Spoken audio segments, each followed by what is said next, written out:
বলছে যে অর্ডার লিস্টের ক্ষেত্রে টাইপের ভ্যালুটা যদি 1 হয়, স্টার্টের ভ্যালুটা যদি কি হয় 10 হয়, তাহলে এটার আইটেমটা প্রথম আইটেমটা কত থেকে শুরু হবে?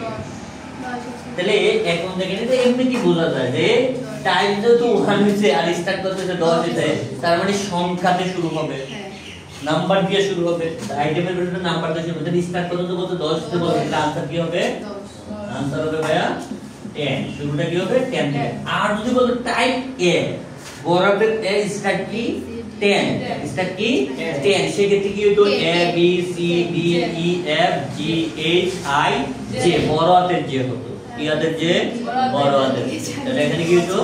বড় হাতের জে হতো। দেখেন তাহলে আমি ক নাম্বার অপশনগুলো দিচ্ছি, খেয়াল করেন। এখানে এইভাবে অপশনগুলো দিয়েছে, খেয়াল করেন। এক্স দিছে, রোমান সংখ্যা এক্স দিছে আর কি দ্বারা, কতে দিছে 10, তারপর দিছে গতে দিছে জে বড় হাতের, তারপর গতে দিছে 100, এরকম। তো এখন দেখেন তাহলে এই প্রশ্নের ক্ষেত্রে উত্তর কি হবে ভাইয়া? এই প্রশ্নের ক্ষেত্রে উত্তর হবে আনসার ক। কিন্তু এনে যদি আবার বলে যে টাইপের মান হচ্ছে বড় হাতের এ, স্টার্ট হচ্ছে কত ভাইয়া? স্টার্টের ভ্যালু হচ্ছে 10, সেই ক্ষেত্রে আনসার হলো জি, বড় হাতের জি। আর শুধু হাতের হলে এ হইলে এনে শুধু হাতের জি, বুঝতে পারছেন?